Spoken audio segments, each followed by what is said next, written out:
për të garantuar ata lidhur me situatën e sigurisë në vend gjatë seancës së dieshme në parlament, ku unë me përgjegjësi të plot komunikova disa fakte shumë të rëndësishme. Së pari, Shqipëria ka për disa kohësh që ka marrë masat e nevojshme në kuptim të vlerësimit të riskut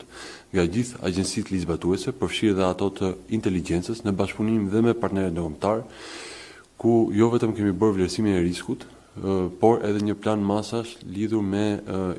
jo vetëm sigurinë publike në sheshe publike, në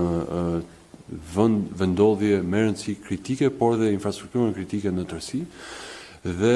ku përfshihen të gjitha agjencitë ligjzbatuese dhe të inteligjencës, secili ka rolin e vet. Policia e shtetit është me masa të shtuara sigurie në këto vendodhje të cilat konsiderohen me rëndësi kritike për sigurinë e tyre. Dhe kjo ka ndodhur shumë kohë më parë,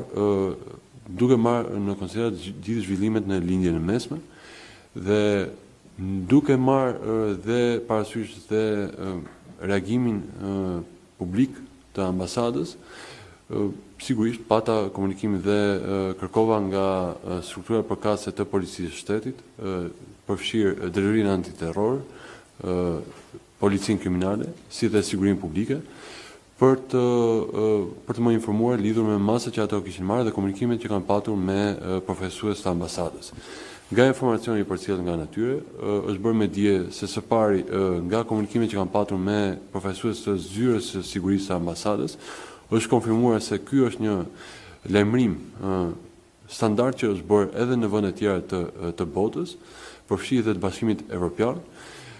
Dhe nga ana tjetër ata vlerësojnë, dhe ky është komunikuar dhe më vonë, më pas në takimet që kanë pasur dhe ditën e dieshme, ku është vlerësuar bashkëpunimi dhe angazhimi i qeverisë shqiptare dhe i policisë së shtetit për masat e shtuara që kanë marrë jo vetëm ditën e dieshme, por